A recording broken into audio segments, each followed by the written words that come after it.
আমি Monir Hossain, ACCA member. আপনাদেরকে সবাইকে স্বাগত জানাচ্ছি basic to intermediate Excel training এ। আমরা আজকে এক্সেলের ডেট এবং টাইম রিলেটেড ফাংশন শিখে ফেলবো। মূলত ডেট এবং টাইম রিলেটেড এক্সেলে 10টি ফাংশন রয়েছে। তো আমি একটি ওপেন করে নিয়েছি অলরেডি, এবং এখানে কিছু আমি ডেট ইনপুট দেব এবং সেটা একটা প্র্যাকটিক্যাল এক্সাম্পলের মাধ্যমে। যেমন যদি আমাদের কিছু এমপ্লয়ি থাকে, আমরা প্রথমেই এমপ্লয়ি নামটা দিয়ে দিচ্ছি, এমপ্লয়ি নেম,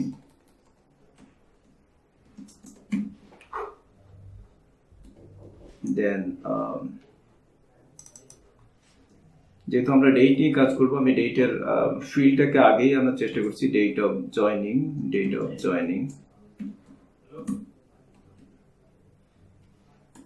এই দুটো ফিল্ড আমরা একটু ফিল আপ করে নেই। আবির হুসাইন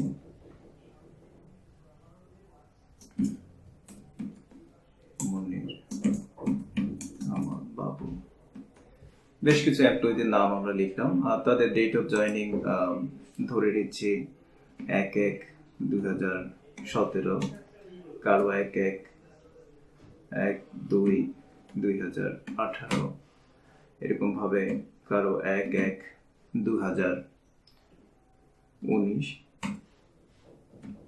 1/5/2018 এবং 1/1/2020। আমরা ঠিক একটু বোল্ড করে নিলাম। আমরা প্রথমেই যে কাজটি করব সেটি হচ্ছে এই ডেট অফ জয়নিং থেকে ইয়ার, মান্থ এবং ডে সেপারেট করে ফেলবো। কারণ একটা ডেটের মধ্যে 3টা কন্টেন্ট থাকে, ইয়ার, মান্থ এবং ডে। এই 3টা কন্টেন্টকে আমরা মূলত ডেট থেকে আলাদা করে ফেলবো। এটা হচ্ছে আমাদের প্রথম কাজ। তার জন্য আমাদের যেটা করতে হবে, প্রথমে আমরা ইয়ার ফাংশন ইউজ করে, ইয়ার এক্সেল একটি ফাংশন আছে ইয়ার, যে ফাংশন ইউজ করে আপনি যে কোনো ডেট থেকে ইয়ারের পোর্শনটাকে আলাদা করে ফেলতে পারেন। আমি ফাংশনটি লিখলাম, ইকুয়াল দিয়ে year, then first bracket, serial number চাচ্ছে। As serial number you have to select the date. আমি ডেট সিলেক্ট করে রাখলাম, আর এই টাইটেলটার নাম দিয়ে দিলাম ইয়ার। এখানে আমরা লিখে রাখি মান্থ, এখানে লিখে রাখি ডে। একইভাবে যদি আমি মান্থ বের করতে চাই, তাহলে মান্থ নামে একটি ফাংশন আছে, মান্থ, এবং সিরিয়াল নাম্বার হিসেবে যথারীতি আমি এই ডেটটিকে বসিয়ে রাখতে চাই। এবার ডে নামক একটি ফাংশন আছে, সেই ফাংশনটি ভিতরে জাস্ট সিরিয়াল নাম্বার হিসেবে ডেটটি দিয়ে দিব, এন্টার। তাহলে আমার ইয়ার, মান্থ এবং ডে বসে গেল। এইবার এই ফাংশনটিকে আমরা কপি করে দেব। আমরা জানি যে এক্সেলে কপি করার জন্য ঠিক সেলের ডান পাশে নিচে ধরে টান দিতে হয়, এটা আমরা জানি, এবং এইভাবে কপি হয় যে সবগুলো ইয়ার এখানে বসে গেল। বাট আমরা চাইলে একই সাথে 3টা সেলকে ধরেও একই সাথে কপি করতে পারি। যারা একটু অ্যাডভান্স লেভেলের ইউজার তারা সাধারণত এই কাজটা করে থাকে। তাহলে আমি 3টা সেলকেই একসাথে কপি করে নিলাম। এখন একটু দেখি আমাদের এই ক্যালকুলেশন বা এই ফাংশন ইউজ করাটা যে রেজাল্ট আসলো, সেই রেজাল্টটা আমাদের ঠিক আছে কিনা। আমি এখানে দিয়েছিলাম মূলত 1 ফেব্রুয়ারি 2018। আমার তাহলে মান্থে আমার 2 আসার কথা ছিল, বাট এখানে 1 চলে এসছে। আমি এখানে দিয়েছিলাম 1 মে 2018, কিন্তু এখানে উল্টা হয়ে গেছে বিষয়টা, মান্থটা ডেতে, ডেটা মান্থে চলে আসছে। সেটার কারণ হচ্ছে আমি যে ডেটগুলো ইনপুট করেছি সেই ফরম্যাটটা আমার ভুল হয়ে গেছে।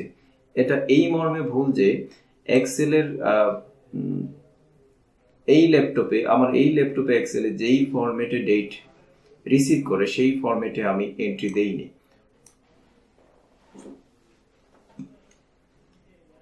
তাহলে আমরা বুঝবো কিভাবে যে এক্সেল আসলে কোন ফরম্যাটে ডেট রিসিভ করে বা ডেট লিখতে হয় কোন ফরম্যাটে। মূলত এক্সেলের কোনো নিজস্ব ফরম্যাট নেই। এক্সেল আপনার কম্পিউটারে যে ডেটের ফরম্যাট থাকে সেই ফরম্যাট থেকে ডেট সিলেক্ট করে নেয়, ডেটের ফরম্যাট সিলেক্ট করে নেয়। তাহলে কম্পিউটারে কি ধরনের ডেট ফরম্যাট আছে সেটা দেখার জন্য আমরা স্ক্রিনের একদম নিচে যেখানে ডেট লেখা থাকে, টাইম লেখা থাকে, টাইম এবং ডেট, সেখানে খেয়াল করে দেখেন আমার এখানে 1/28/2020 আজকে ফর ইউর কাইন্ড ইনফরমেশন আজকে জানুয়ারি মাসের 28 তারিখ। তাহলে আমি দেখতে পাচ্ছি মাসের নামটা আগে এবং ডেটা দ্বিতীয় ঘরে, তারপর হচ্ছে ইয়ার। তাহলে আমাকে একটু সংশোধন করে নিতে হবে। এখানে দুটো কাজ করা যেতে পারে। আপনি যদি চান আপনি সব সময় ডে আগে লিখবেন এবং মান্থ পরে লিখবেন, তাহলে এই ডেট সেটিং এ গিয়ে মূল জায়গা থেকে আপনি সেটিংসটা চেঞ্জ করে নিতে পারেন। তো সেই জায়গাটা আমরা এখন যাচ্ছি না, যেহেতু আমরা এক্সেল নিয়ে আছি, এক্সেলই থাকবো। আমি ডেটগুলো ঠিক করে নিচ্ছি জাস্ট। তাহলে আমি এটা ফেব্রুয়ারির 1 তারিখ, এটা মে মাসের 1 তারিখ। And now it seems to be all right, and এখানে আমরা ফেব্রুয়ারি 1 তারিখ দেব। তাহলে মান্থ ডে আমার অ্যাকুরেটলি আসলো। নাও আমরা এখন যেটা করলাম, ডেট অফ জয়নিং, এই ডেটটাকে ইয়ার, মান্থ এবং ডে তিনটা ভাগে ভাগ করলাম। নাও আমরা এখন তার ঠিক বিপরীত কাজটা করব, অর্থাৎ এই তিনটা এলিমেন্টস থেকে আমরা ডেট তৈরি করব। তার জন্য আমি জিনিসটাকে যেন প্র্যাকটিক্যাল মনে হয়, তার জন্য আমি এই কলামটাকে হাইড করে দিচ্ছি। একই সাথে আমরা শিখে নিচ্ছি কিভাবে এক্সেলে একটি কলাম হাইড করতে হয়।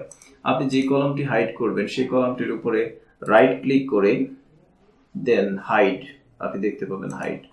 আর এই বিষয়টি যদি আপনি কিবোর্ড দিয়ে করতে চান, there is a shortcut for this. কলামটি ক্লিক করে কন্ট্রোল ধরে 0। আমি কলামটিকে হাইড করে নিলাম। এখন আমি এই তিনটা এলিমেন্টস থেকে ডেট তৈরি করব। আমি লিখে নিচ্ছি date, then there is a function date.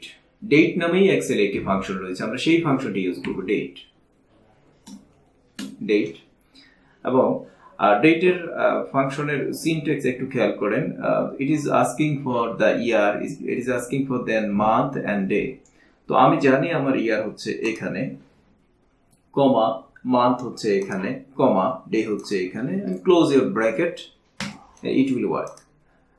দেন আমি ফাংশনটিকে টেনে দিচ্ছি, আবার ডেট হয়ে গেল। এরকম ভাবে কখনো যদি আপনার কাছে এই ইনফরমেশনটা থাকে শুধু ইয়ার, মান্থ, ডে আলাদা করা আছে, এইভাবে কোনো একটা সফটওয়্যার থেকে ডাউনলোড করলেন বা কেউ আপনাকে এইভাবে ইনফরমেশন দিল, অ্যান্ড হচ্ছে আপনাকে you have to make the date, then এই ডেট ফাংশন ইউজ করে আপনি খুব সহজে ডেটগুলো এক্সেলের মতো করে তৈরি করে নিতে পারেন। এটা ইম্পর্টেন্ট এই জন্য, অনেক সময় এক্সেলে আমরা ডেট ইনপুট করি, যেমন আমি একটু আগে ডেটটা ভুল ফরম্যাটে ইনপুট করেছিলাম। যদি এমনই হয়, এরকম ভুল ফরম্যাটে আমি ডেট পাচ্ছি যে আজকে 28 তারিখ জানুয়ারি, অথচ আমি 28টাকে আগে দিয়ে ডেটটাকে পরে দিলাম, 28টাকে আগে দিয়ে মান্থটাকে পরে দিয়ে এইভাবে করলাম, যে হুইচ ইজ রং ফরম্যাট। অথবা এরকম ভাবে যদি দেই 10, আমাকে আগে 14/10/2018, আমি ভেবে নিচ্ছি যে এই ফরম্যাটটা হয়তো সঠিক, কিন্তু মূলত ফরম্যাটটা রং ফরম্যাট। এরকম ভাবে কেউ যদি আপনাকে ডেট এন্ট্রি দিয়ে, ভুল এন্ট্রি দিয়ে আপনাকে ডাটাটা দেয়, সেইখান থেকে এই বিষয়গুলো, এই আইটেমগুলোকে আগে আলাদা করে ফেলতে হবে। আলাদা করার পর দেন আপনাকে আবার এটাকে ডেটে কনভার্ট করা লাগবে। এছাড়া এই ডেটকে ঠিক করার অন্য কোনো উপায় নেই।